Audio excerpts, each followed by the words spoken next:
तो अगर आपका जो कंपाउंड है जिसको आपको चेक करना है कि ये कंपाउंड ऑप्टिकली एक्टिव है या नहीं है, इस कंपाउंड में अगर एक कायरल कार्बन है, एक कायरल कार्बन, एक ही कायरल कार्बन, कार्बन तो बहुत सारे हैं लेकिन कायरल कितना है उसमें, एक कायरल कार्बन है, तो ऐसा कंपाउंड जिसमें एक कायरल कार्बन हो, ऐसा कंपाउंड आपका ऑप्टिकली एक्टिव होगा ही होगा। क्या होगा? इसके लिए आपको एक्सपेरिमेंट करने की ज़रूरत नहीं है, आप सीधा देख के बता सकते हो कि भाई ये कंपाउंड ऑप्टिकली एक्टिव है क्योंकि इस कंपाउंड में कितने कायरल कार्बन है? एक कायरल कार्बन। जैसे एग्जाम्पल आपसे मैंने कहा कि ये है एक कंपाउंड 2-क्लोरोब्यूटेन, एक कंपाउंड ये दिया और एक कंपाउंड मैंने आपको ये दे दिया, दो कंपाउंड दे दिए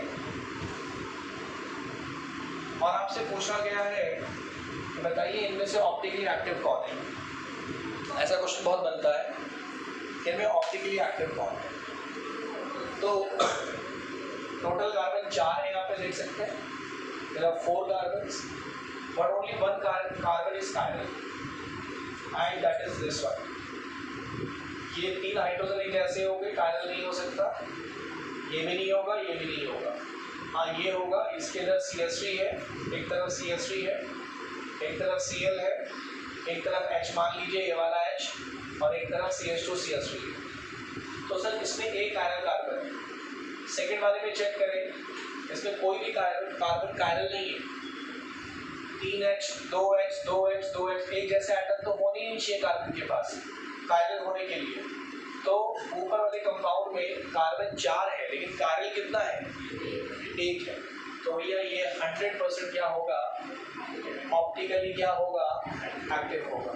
ये पोलराइज्ड लाइट को रोटेट करेगा, लेकिन ये लेफ्ट में करेगा राइट में करेगा ये नहीं कह सकते आप अभी, हाँ लेकिन ये ऑप्टिकली एक्टिव होगा और इसमें कायरल कार्बन नहीं है तो ये ऑप्टिकली क्या होगा?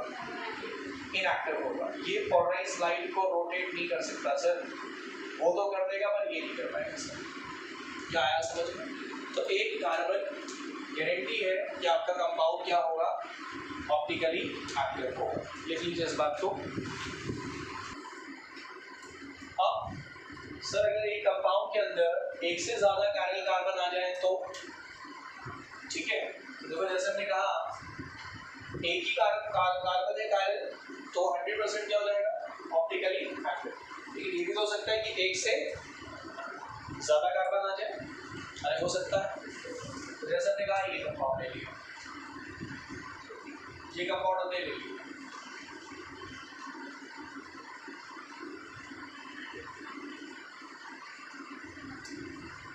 ये कंपाउंड लिया आपने।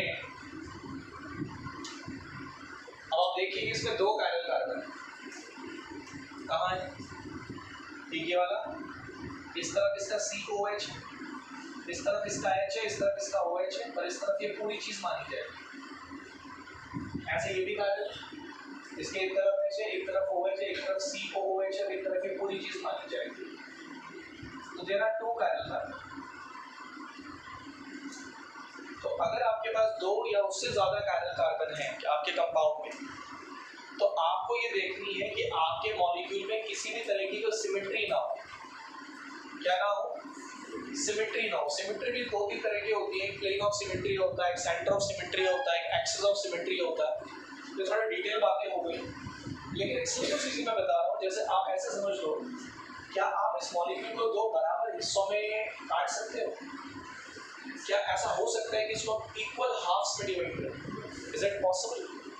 एक जैसे इक्वल हाफ बोलो तो यस, बिल्कुल कर सकते हैं। यहाँ ये देखिए, अगर मैं यहाँ से एक प्लेन ड्रॉ करूँ, ऐसे करके इसको करें तो कट जाएगा, दिख रहा है आपको? जैसा हिस्सा ऊपर है वैसा हिस्सा क्या है? नीचे। अरे बोलो तो नहीं आएगा समझ। जैसा हिस्सा कहाँ है वैसे हिस्सा नीचे आ रहा नहीं आ रहा। तो बेटे अगर आप अपने मॉलिक्यूल को 2 इक्वल हाफ में डिवाइड कर पाते हो तो हम कहते हैं इसमें प्लेन ऑफ सिमेट्री है। क्या है? इसको कहते हैं प्लेन ऑफ सिमेट्री। ऐसे एक्सिस ऑफ सिमेट्री भी होती है, बट ज़्यादातर केसेस में आपको प्लेन ऑफ सिमेट्री ही देखने को मिलेगी। तो यार इसमें प्लेन ऑफ सिमेट्री है, तो जिन कंपाउंड्स में किसी भी तरह की कोई सिमेट्री हो वो ऑप्टिकली एक्टिव नहीं होते हैं। ध्यान से सुनो, ऑप्टिकली एक्टिव होने के लिए सिमेट्री नहीं चाहिए, सिमेट्री नहीं चाहिए। ये इस कंपाउंड के अंदर प्लेन ऑफ सिमेट्री है, और प्लेन ऑफ सिमेट्री होने के बाद की वजह से ये कंपाउंड कैसा है? अरे बोलो, ऑप्टिकली इनएक्टिव है। ऑप्टिकली क्या है? अब थोड़ा सा अब इसी का कंपाउंड और लेते हैं, इसी का कंपाउंड और ले लिया हमने। अब इसके बारे में बताना कि क्या ये ऑप्टिकली एक्टिव हो। यहाँ पर भी 2 कार्बन आपके कायरल हैं, बोलो क्या आप इसको 2 इक्वल हाफ में बांट पा रहे हो? क्या इसमें प्लेन ऑफ सिमेट्री है? नहीं सर। अगर तुम यहाँ से इसे डिवाइड करोगे तो ऊपर वाला हिस्सा नीचे हिस्सा एक जैसा नहीं मिलेगा। देखो इसका इधर OH है, इसका इधर H है, इसका इधर OH है, इधर H है। इससे बहुत फर्क पड़ता है कि लेफ्ट में क्या है, राइट में क्या है, इससे फर्क पड़ेगा। तो इसके अंदर कोई भी प्लेन ऑफ सिमेट्री नहीं, तो सर ये ऑप्टिकली एक्टिव होगा। क्या होगा? क्या सीखा कि ऑप्टिकली एक्टिव होने के लिए आपका कंपाउंड कैसा होना चाहिए? अनसिमेट्रिक। सिमेट्री नहीं होनी चाहिए, it should lack every type of symmetry, then only compound will be optically active. ठीक है, लिख दो। अरे आया कि नहीं आया? क्या बोला मैंने? कंपाउंड में किसी भी तरह की कोई सिमेट्री नहीं होनी चाहिए। अगर सिमेट्री है, कंपाउंड के अंदर सिमेट्री है, तो वो कंपाउंड ऑप्टिकली एक्टिव नहीं है। ठीक है, और अगर एक कायरल कार्बन है, एक कायरल कार्बन, तो फिर तो कुछ देखने की जरूरत ही नहीं, तब तो सीधा बोल दो कि वो क्या है? ऑप्टिकली एक्टिव है। अगर एक ही कायरल कार्बन है फिर कुछ देखने की जरूरत नहीं है, तब तो सीधा बोल दो ऑप्टिकली एक्टिव। Got it? लिखो। आपने कोऑर्डिनेशन कंपाउंड्स में भी ऑप्टिकल आइसोमेरिज्म की बात की थी। जब कोई कोऑर्डिनेशन कंपाउंड मैं आपको दूं तो वहां पे आपने कैसे पहचानते थे कि इसके अंदर ऑप्टिकल आइसोमेरिज्म होगी कि नहीं होगी? ऑप्टिकल आइसोमेरिज्म का मतलब वही है कि ऑप्टिकली एक्टिव होगा कि नहीं होगा। कैसे पहचानते थे सर? आप उस कंपाउंड का स्ट्रक्चर बनाकर उसकी क्या देखते थे? मिरर इमेज देखते थे। याद है कुछ? तो मिरर इमेज क्या होनी चाहिए? सुपर इम्पोज नहीं होनी चाहिए। याद है? Super impose. जो आपका कंपाउंड है उसकी इमेज उसके ऊपर ओवरलैप नहीं होनी चाहिए। अगर इमेज ओवरलैप हो गई तो वो क्या होगा? वो ऑप्टिकली एक्टिव नहीं होगा। तो जनरली होता क्या है कि इमेज ओवरलैप होती है। कंक्लूजन निकाल लो, कौन से मॉलिक्यूल की इमेज ओवरलैप होती है? जिनके अंदर सिमेट्री होती है। ये बात चलो अल्फाबेट से समझते हैं तो आपको ज़्यादा बेटर सुना आएगा। क्या ए अल्फाबेट के अंदर कोई सिमेट्री है? अरे बोलो तो। अरे है कि नहीं है? Yes sir. आप इसको यहाँ से अगर काटेंगे तो 2 इक्वल हाफ पे कट जाएगा। सर ये मिरर आ गया, मिरर में भी ए आपको ऐसे ही दिखेगा? ए आपको ए ही तो दिखेगा बेटे। अरे दिखेगा। तो क्योंकि सिमेट्री इसके अंदर है, इसके अंदर सिमेट्री है सर। ए अल्फाबेट सिमेट्री है, तो इसलिए इसकी इमेज क्या कर गई? इसके ऊपर क्या कर गई? ओवरलैप कर गई। जबकि अगर मैं एक अल्फाबेट ले लूँ पी में सिमेट्री नहीं है भाई, तो पी की तुम इमेज बनाओगे तो वो 9 जैसी दिखेगी और ये ओवरलैप, तो ये आपका क्या है? नॉन सिमेट्रिकल है। अरे बोलो क्लियर है? Non symmetry. तो अगर सिमेट्री है तो ओवरलैपिंग हो जाती है। ओवरलैपिंग हो जाती है तो ऑप्टिकली एक्टिविटी नहीं आती, यानी वो कंपाउंड ऑप्टिकली एक्टिव नहीं होगा। और अगर मॉलिक्यूल आपका नॉन सिमेट्रिकल है तो उसकी इमेज ओवरलैप नहीं होगी और वो क्या हो जाएगा? ऑप्टिकली एक्टिव हो जाएगा। अरे आया समझ में? तो यानी कि मेन चीज़ जो है वो मिरर इमेज हम कॉन्सेप्ट समझ रहे थे, बिल्कुल सही, गलत नहीं हो। लेकिन उससे भी अगर हम थोड़ा बेसिक पे जाएं तो बेसिक कारण जो ऑप्टिकल एक्टिव होने का जो बेसिक कारण है वो है सिमेट्री का ना होना। अरे मूड तो दिमाग खुला रखो थोड़ा सा, ठीक है। पैराशूट दिमाग तभी काम करता है जब खुला होता है, बंद रखे दिमाग में चर्बी जमा के बैठे हुए हो। ऑप्टिकली एक्टिव होगा। अगर मैं बोलूँ कि पी जो है ये ऑप्टिकली एक्टिव है, क्यों है? क्योंकि इसके अंदर क्या नहीं है, सिमेट्री नहीं है, इसीलिए इसकी इमेज क्या नहीं करेगी, ओवरलैप नहीं करेगी, और ये क्या हो जाएगा सर, ये ऑप्टिकली इनएक्टिव हो जाएगा। क्यों? क्योंकि इसकी इमेज क्या कर गई, क्यों कर गई इसकी इमेज ओवरलैप? बताओ। तो मेन कोर रीजन जो है ना, बेसिक जो कारण है वो क्या है, सिमेट्री का होना और सिमेट्री का ना होना। बात वही है वो। तो सर हम क्या ऐसे भी देख सकते हैं कि कंपाउंड की मिरर इमेज बना लें और फिर उसको सुपर इम्पोज करके देखें? हाँ बिल्कुल देख सकते हो, बात वही पड़ेगी। और अगर आप इमेज नहीं बनाना चाह रहे और ये देखना चाह रहे हैं कि इसको यहाँ पे मैंने साफ देख लिया, इमेज बनाने की जरूरत ही नहीं, आप साफ देख लो कि भाई इसके अंदर क्या आ रही है, सिमेट्री आ रही है, तो इसकी इमेज इसके ऊपर क्या हो जाएगी, ओवरलैप हो जाएगी। आया समझ लो? तो ऐसे भी आप देख सकते हो। तो सीधा सीधा सिमेट्री पे जाओ। अगर मॉलिक्यूल सिमेट्रिकल है तो ऑप्टिकली एक्टिव नहीं होगा, अगर मॉलिक्यूल सिमेट्रिकल नहीं है तो वो ऑप्टिकली एक्टिव हो जाएगा। Got it? तो आपका जो चैप्टर है ये आपका हैलो एल्केन और हैलो एरीन ऑर्गेनिक का। तो पहले आपको ये समझना है कि हैलो एल्केन और हैलो एरीन होते क्या है ना। सबसे पहली बात तो ये समझनी है। तो देखो यार, आर एच का कोड है एल्केन, आर होता है अल्काइल ग्रुप, जैसे CH3 C2H5, उसमें हाइड्रोजन जोड़ दें, जैसे CH3 में हाइड्रोजन जोड़ दूं तो CH4 हो जाएगा, एल्केन बन जाएगा। यानी एल्केन को हम ऐसे दिखा सकते हैं RH के साथ, RH से दिखा सकते हैं। R इज अल्काइल ग्रुप में H जोड़ दो, एल्केन। ये एल्केन है, कोई भी एल्केन आप ले सकते हो, मीथेन, इथेन, प्रोपेन, कोई भी। अब आपको एल्केन के हाइड्रोजन को हटाना है और उसकी जगह हैलोजन को जोड़ना है। तो यहाँ से H हटा दो, माइनस कर दो H, और हैलोजन यानी कि फ्लोरीन, क्लोरीन, ब्रोमीन, आयोडीन के साथ उसकी रिएक्शन करवानी है आपने अंडर सर्टेन कंडीशंस। तो ये H यहाँ से हट जाएगा, उसकी जगह यहाँ हैलोजन जुड़ जाएगा।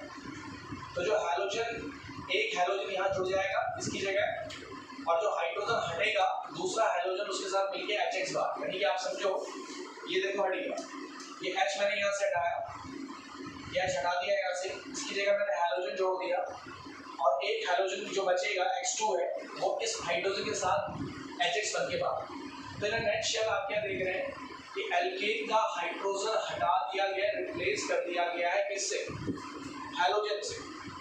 तो एल्केन का हाइड्रोजन हटा कर अगर कौन आ जाए, हैलोजन आ जाए, तो वो कंपाउंड क्या कहलाता है, हैलो एल्केन कहलाता है। आगे समझो, अरे आगे समझो, हैलो एल्केन, एल्केन था, एल्केन का हाइड्रोजन हटाया, उसकी जगह हैलोजन जोड़ दिया, हैलो एल्केन। अब जैसे फ्लोरो आएगा तो फ्लोरो एल्केन। हैलोजन्स को ऑर्गेनिक में हैलो कहा जाता है, क्लोरीन को क्लोरो बोला जाता है ऑर्गेनिक के अंदर। अगर Cl आएगा तो क्लोरो एल्केन, I आएगा तो आगे समझ में आइडो एल्केन है। अब हैलो एल्केन क्या हुआ सर, बेंजीन है सर, बेंजीन फॉर्मूला C6H6 होता है, लेकिन मैंने इसको दिखाया C6H5H ऐसे दिखाया है, वही C6H6 सेम चीज। यहाँ तुम हाइड्रोजन हटा रहे थे एल्केन का, और यहाँ आप हाइड्रोजन हटाओगे किसका, बेंजीन का। बेंजीन का एक हाइड्रोजन हटा दो, उसकी जगह हैलोजन आ जाएगा, तो ऐसा कुछ दिखेगा आपके पास, और ये कंपाउंड कहलाएगा हैलो एरीन। ये क्या कहलाएगा, हैलो एरीन। आया समझ में? तो ये बनाएंगे आप हैलो एल्केन, हैलो एरीन। अब हमें पूरा चैप्टर हमारा इसी के ऊपर बेस्ड है, हैलो एल्केन हैलो एरीन के ऊपर बेस्ड है। लेकिन कुछ और भी हम कंपाउंड्स के बारे में स्टडी करेंगे इस चैप्टर में थोड़ा बहुत। क्या सर एक ही हाइड्रोजन रिप्लेस, एक ही हाइड्रोजन हटाया जा सकता है, क्या दो भी हटाए जा सकते हैं? बिल्कुल हटाए जा सकते हैं। मैंने एक हाइड्रोजन हटाया, दो भी हट सकते थे, तीन भी हट सकते थे, है ना। तो क्लासिफिकेशन पढ़ेंगे हम लोग ऐसे कंपाउंड्स का। तो अगली हेडिंग आपकी होगी classification of hello alkene and hello arenes. एक कॉमन बात क्लियर हो गई कि एल्केन से हाइड्रोजन हटाकर हैलोजन जोड़ दो, हैलो एल्केन, और बेंजीन से हाइड्रोजन हटाकर हैलोजन जोड़ दो तो हैलो एरीन। ठीक है, halo alkane and hello arene. देखो बेटा, एक ही हैलोजन है, एक ही हैलोजन है, एक ही हैलोजन है। कार्बन तो कितने भी हो कोई दिक्कत नहीं, हैलोजन देखो एक एक है ना, एक हैलोजन क्लोरीन, एक हैलोजन है ब्रोमीन। तो अगर आपके कंपाउंड में एक ही हैलोजन है तो आप उसे कहेंगे मोनो हेलो एल्केन। क्या है मोनो? मतलब एक। ये हो गया mono halo alkane. Mono halo alkane क्या कहते हो? आया समझ में? आया। इसको क्या बोलोगे बताओ? दो हैलोजन है। अब हैलोजन सेम हो अलग अलग हो कोई दिक्कत नहीं है। अब ये देखो बिल्कुल अगल बगल है, ये एक कार्बन छोड़कर है, कोई दिक्कत नहीं। तो हैलोजन गिनो बस। कितने हैलोजन? दो। तो क्या बोलोगे इनको? अरे बोल दो, डाई हेलो एल्केन। ऐसे तीन भी आ सकते हैं। क्या बोल दोगे तीन वाले को? Die halo alkane. तो कहने का मतलब है हैलोजन एक से ज्यादा भी हो सकते हैं। हो गया? ऐसे ही हैलोरीन में आ जाओ बच्चों। बेंजीन पे एक ही हैलोजन है तो इसको क्या बोल दोगे? Mono hello arene. क्योंकि जब हैलोजन बेंजीन पे जुड़ता है तो एरीन वर्ड आता है। Mono hello arene. ये क्या हो गया? Die hello arene. Die hello arene. और ये क्या हो गया? Try hello arene. ये हो गया आपके पास ट्राई हेलो एरीन। बोलो क्लियर? तो हैलोजन एक से ज्यादा हो सकते हैं, कोई दिक्कत नहीं है, कोई दिक्कत नहीं। अब देखिए यहाँ पे, अगर डाई हैलोजन कंपाउंड हमारे पास होते हैं, डाई हैलोजन, और दोनों हैलोजन सेम हो तो आप उनको दो और कैटेगरीज में डिवाइड कर सकते हो। देखो डाई हैलोजन तो हैलोजन कोई भी हो सकते हैं, लेकिन अगर हैलोजन सेम हो, दोनों हैलोजन अगर सेम हो तो हम कहेंगे जेमिनल डाइहैलाइड, शॉर्ट में जेम डाइहैलाइड या एल्काइलिडीन हैलाइड। कब कहेंगे सर हम ये बात? जब हमारे दोनों हैलोजन जो हो वो एक ही कार्बन पर जुड़े हो। If two same type of halogen are attached on a same carbon atom, then the compound is said to be geminal dihalide. Gem का मतलब होता है सेम कार्बन। दो हैलोजन सेम टाइप के होने चाहिए और सेम कार्बन पर जुड़े होने चाहिए, तो आप ऐसे कंपाउंड्स को जेमिनल डाइहैलाइड या शॉर्ट में जेम डाइहैलाइड और कॉमन लैंग्वेज में एल्काइलिडीन हैलाइड भी कहते हो। और अगर दो हैलोजन सेम टाइप के हो लेकिन वो अगल बगल कार्बन पर जुड़े हो, सेम पे ना जुड़े हो, एडजेसेंट कार्बन पर जुड़े हो, जैसे कि आपको दिख रहा है दो कार्बन अगल बगल हैं, इन पे दो हैलोजन जुड़ गए, तीन कार्बन टोटल है, लेकिन जो दो हैलोजन जुड़े हैं वो अगल बगल कार्बन पे जुड़े हैं, यानी कि एडजेसेंट कार्बन पे जुड़े हैं, तो ऐसे कंपाउंड को आप कहते हो बेसिलर डाइहैलाइड, शॉर्ट में विक डाइहैलाइड या फिर एल्काइलिन डाइहैलाइड। आ गया समझ में? अरे आया समझ में? तो दोनों ही डाइहैलो कंपाउंड्स हैं, ये भी डाइहैलो है, ये भी डाइहैलो है, यहाँ भी दो हैलोजन है, यहाँ भी दो हैलोजन है। फर्क क्या है? उनकी पोजीशन क्या है? क्या वो सेम कार्बन पर है, क्या वो अगल बगल कार्बन पर है? अगर सेम कार्बन पर है तो जेमिनल, और अगर अगल बगल कार्बन पर है बेसिलर। आ गया समझ में?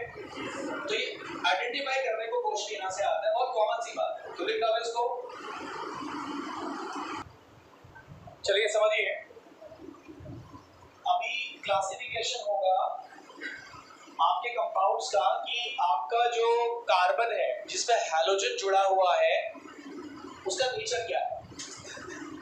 वो सिंगल बॉन्डेड है, डबल बॉन्डेड है, मतलब sp3 हाइब्रिडाइज्ड है, sp2 हाइब्रिडाइज्ड है। मैं आपको बताया था कि अगर कार्बन जो है वो सिंगल बॉन्ड बनाता है तो वो हमेशा कौन सा डायरेक्शन रखता है? sp3 रखता है। अगर कार्बन डबल बॉन्ड बना ले तो बोलो क्या होता है? sp2। तो भाई आपका जो हैलोजन है जो कार्बन पे जुड़ा है वो sp3 hybridised carbon single bonded carbon पे भी जुड़ सकता है, डबल बॉन्डेड कार्बन पे भी जुड़ सकता है। तो इसके बेसिस पर आपने कंपाउंड्स को क्लासिफाई करता है। तो सबसे पहले जो मैंने लिखा हुआ है हैलो एल्केन या फिर इसको कहते हैं एल्काइल हैलाइड। इसमें क्या होगा, इसमें आपका जो हैलोजन है वो सिंगल बॉन्डेड कार्बन यानी कि sp3 हाइब्रिड कार्बन पर जुड़ा होगा। आगे समझ में क्या बोला, मैंने लिख भी दिया है।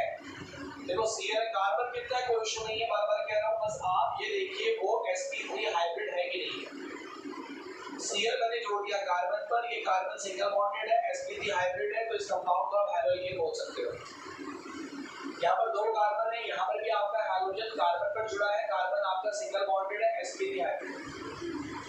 आगे समझ में सर, ये हैलो एल्केन का नाम एल्काइल हैलाइड भी होता है, कॉमन नेम एल्काइल हैलाइड होता है, आईयूपीएसी में हैलो एल्केन होता है। थोड़ा समझ लीजिए, जैसे कंपाउंड है, इसको अगर आईयूपीएसी नाम इसका लिखूं तो क्या लिखूंगा, आपको हैलोजन पहले लिखना होता है, आईयूपीएसी हेलो, कौन सा हेलो है ये, क्लोरो, और एक कार्बन है इसलिए मिथ और सिंगल बॉन्ड है इसलिए एन, तो इसका नाम है क्लोरोमीथेन। अगर आप इसका कॉमन नाम लिखते हो तो हैलोजन बाद में लिखा जाता है, एल्काइल को पहले लिखा जाता है।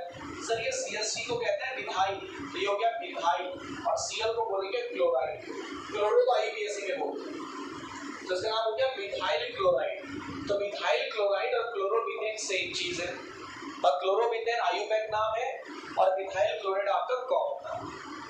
आगे समझो, इसको क्या बोलोगे, हैलो एल्केन है क्या, कि बिल्कुल ऐसा, क्योंकि हैलोजन sp3 हाइब्रिड कार्बन पे जुड़ा हुआ है। अगर इसका आईयूपैक नाम बोला जाए तो ब्रोमो पहले बनाओ, ब्रोमो और दो कार्बन है सिंगल बॉन्डेड इथेन, और वैसे बोलोगे अगर तो इसका ये जो एल्काइल ग्रुप है इथाइल है, ये मिथाइल है, ये इथाइल है, दो कार्बन है इथाइल, तो ये इथाइल और ब्रोमाइल हो गया हैलो एल्केन। अब हैलो एल्केन को हम लोग फर्दर क्लासिफाई कर सकते हैं डिग्रीज में, कि भाई ये हैलो एल्केन कितने डिग्री का है। तो कार्बन को देखो, जिस कार्बन पर हैलोजन जुड़ा है उसको देखो, और देखो कि वो कितने कार्बन से जुड़ा हुआ है, बताओ, 1 2 और नीचे 3। सर ये 3 कार्बन से जुड़ा हुआ है ये वाला कार्बन, तो ये 3 डिग्री, ये 3 डिग्री हैलो एल्केन हो गया सर, हैलो एल्केन है बिल्कुल है सर। और डिग्री कितनी है इसकी, अभी इसको बताओ, जिस कार्बन पे हैलोजन है उसको देखो, ये इधर कार्बन से जुड़ा है और इधर भी कार्बन से जुड़ा हुआ है, इधर ये H से जुड़ा हुआ है, तो ये 2 कार्बन से जुड़ा हुआ है, 2 degree, it is 2 degree haloalkane. और ये क्या हो गया, एक ही कार्बन से जुड़ा हुआ है, दैट इज 1 डिग्री। तो अगर आपको हैलो एल्केन की डिग्री बतानी हो तो आप जिस कार्बन पर हैलोजन है आप उसको देखो कि वो कितने कार्बन से जुड़ा हुआ है, तो उसके हिसाब से आप उसे 1 डिग्री 2 डिग्री या 3 डिग्री हैलो एल्केन कह देते हो। 3 डिग्री को हम टर्शियरी हैलो एल्केन भी बोलते हैं, इसको सेकेंडरी बोलते हैं, इसको प्राइमरी। तो चलो एक क्वेश्चन करते हैं जिसमें आपको डिग्री रिकॉग्नाइज करनी है कि आपका हैलो एल्केन कितने डिग्री का है, आपको बताना है। Got it?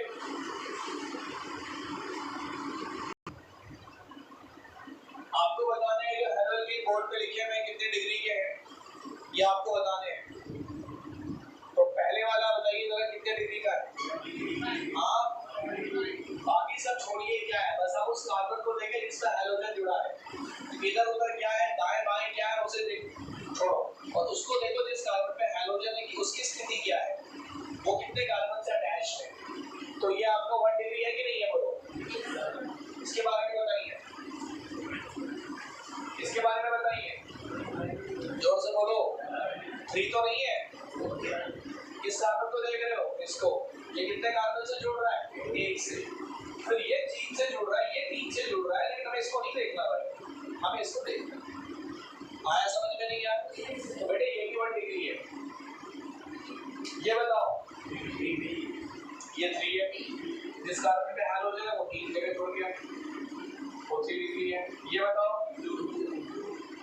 बाकी लोग, ये कार्बन जिससे हैलोजन है इधर जुड़ा कार्बन से, इधर जुड़ा कार्बन से टूट गया। It's very very easy. The degree of haloalkane, primary secondary tertiary हो गया।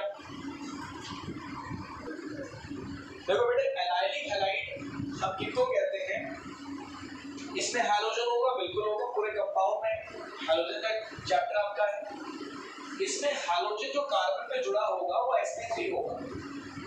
हैलोजन में भी क्या होता है? sp3 होता है, अभी बताया था हैलोजन में।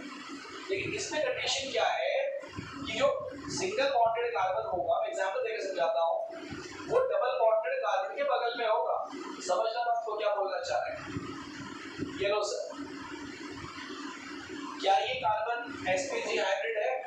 क्योंकि सिंगल बॉन्ड बना रहे हैं तो क्या है, लेकिन ये sp3 हाइब्रिड कार्बन किसके बगल में है? डबल बॉन्ड के बगल में। तो डबल बॉन्ड वाला कार्बन के बगल वाला single bonded carbon allylic carbon कहलाता है। क्या कहलाता है? और एलाइलिक कार्बन पर हैलोजन अगर जुड़ जाए तो उसे एलाइलिक हैलाइड कहते हैं। आगे समझिए, ये जो कार्बन है डबल बॉन्ड के बगल वाला कार्बन, लेकिन वो सिंगल बॉन्डेड होना चाहिए, ये बात ध्यान रखना। इसको कहते हैं एलाइलिक कार्बन, इसको कहते हैं एलाइलिक कार्बन, और इसमें जुड़े हुए हैलोजन को एलाइलिक हैलाइड। ठीक है, तो ध्यान देंगे, साइक्लिक भी हो सकता है, कोई दिक्कत नहीं है। लो मैंने एक साइक्लिक बना लिया, ये मैंने सपोज यहाँ पे डबल बॉन्ड लगा लिया। अब मैं इसको एलाइलिक हैलाइड बनाना चाहता हूँ, तो मैं हैलोजन को कहाँ जोड़ूं? डबल बॉन्ड वाले कार्बन के बगल में जो सिंगल बॉन्डेड कार्बन है उसमें, यानी कि डबल बॉन्ड के बगल पे जोड़ दो। यहाँ जोड़ दो आप हैलोजन, या नीचे भी जोड़ सकते थे इसको, यहाँ नीचे वाली पोजीशन पे, ये यहाँ पे जोड़ दिया आपने हैलोजन। तो ये सब क्या कहलाएंगे आपके, है ना? अरे आ रहा है समझ में? या फिर ऐसे दो, एक बार ये बनाया डबल बॉन्ड, फिर सिंगल बॉन्ड, और फिर यहाँ पर ये डबल बॉन्ड, ये कार्बन हो गया, कार्बन के बगल में दूसरा कार्बन, इस पे तुम हैलोजन जोड़ दो, इस पे तुम हैलोजन जोड़ दो। तो एलाइलिक हैलाइड में भी सिंगल बॉन्डेड कार्बन पर हैलोजन जुड़ता है, यानी कि sp3 हाइब्रिड कार्बन पर हैलोजन जुड़ता है, लेकिन कंडीशन ये है कि वो कार्बन डबल बॉन्ड के बगल में होना चाहिए, जिसको हम लोग क्या कहते हैं? Allylic carbon. यहाँ पे एलाइलिक कार्बन की डबल बॉन्ड के बगल वाला कार्बन एलाइलिक, इसमें हैलोजन जुड़ गया, एलाइलिक हैलाइड। ये डबल बॉन्ड, ये डबल बॉन्डेड कार्बन, इसके बगल में जो कार्बन दैट इज एलाइलिक, इसमें हैलोजन जुड़ गया, एलाइलिक हैलाइड। आगे समझ में? आगे समझ में, यानी कि डबल बॉन्ड के बगल वाले सिंगल बॉन्डेड कार्बन पर हैलोजन जुड़ना चाहिए, डबल बॉन्ड के बगल वाले कार्बन पे जुड़ना चाहिए। अब लिखा बेटा हमने विनाइलिक हैलाइड। विनाइलिक हैलाइड में आपका जो हैलोजन होता है वो सीधा डबल बॉन्डेड कार्बन, यानी कि sp2 हाइब्रिड कार्बन पे जाके जुड़ता है, सीधा डबल बॉन्डेड, डबल बॉन्ड के बगल में नहीं, सीधा डबल बॉन्डेड। अब इसी को देख लो फर्स्ट, अगर मैं आपसे कहूँ CH2 डबल बॉन्ड CH, और मैंने सीधा इस पे Cl जोड़ दिया, यहाँ कहा था डबल बॉन्ड के बगल वाले कार्बन पे सिंगल बॉन्डेड कार्बन पे हैलोजन था, मैंने सीधा डबल बॉन्डेड कार्बन पे जोड़ दिया, यानी कि sp2 हाइब्रिड कार्बन पे जोड़ दिया, फिर विनाइलिक हो जाता है। समझ मेरी बात को? पहचानने के लिए आता है एग्जाम्पल। अब ये है, यहाँ पे मैंने सीधा हैलोजन जोड़ दिया डबल बॉन्डेड कार्बन पे, देखो यहाँ ये बताया, तो ये डबल बॉन्डेड कार्बन और सीधा हैलोजन इस पे जोड़ दो, तो ये हो गया आपका विनाइलिक। दोनों डेफिनेशन आ गया? अरे आ गया। विनाइलिक में हैलोजन कौन से हाइब्रिड कार्बन पे जुड़ता है? sp2, क्योंकि डबल बॉन्डेड। और एलाइलिक में कहाँ जुड़ता है? sp3 सिंगल बॉन्डेड sp3, लेकिन किसके बगल में है वो? sp2 के बगल में। तो ये sp2 पे जुड़ता है हैलोजन, यहाँ डबल बॉन्डेड पे यानी sp2 पे, और यहाँ sp3 पे जुड़ता है। आ गया? बोलो। आपको बताना है, क्वेश्चन ये आपके पास, इनमें से हैलोएल्केन कौन है?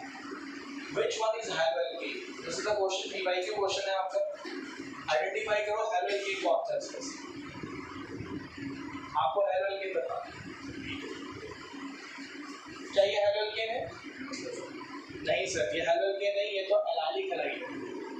डबल बॉन्ड के बगल वाले कार्बन पे हैलोजन जुड़ा, एलाइलिक हैलाइड है। क्या ये आपके पास हैलोएल्केन है? नहीं सर, ये तो विनाइलिक हैलाइड है। डबल बॉन्ड वाले कार्बन पे हैलोजन जुड़ा है, विनाइलिक हैलाइड है। क्या ये है सर? नहीं सर, इसमें भी डबल बॉन्ड वाले कार्बन पे हेलोजन। हेलोएल्केन सर ये है, हेलोएल्केन में सारे कार्बन sp3 हाइब्रिडाइज्ड होते हैं। डेफिनेशन देखो, तो दिस इज योर हेलोएल्केन। आया समझ में? अब अगर डिग्री पूछ लूं कि हेलोएल्केन है, डिग्री बताओ कितना है? 1 डिग्री। जिस कार्बन में हेलोजन है वो नहीं कार्बन। इस तरह क्वेश्चन आएगा। उम्मीद करता हूँ क्लियर हो गया। ठीक है, यही तो देखेंगे आज, बाकी बात रात में करते हैं।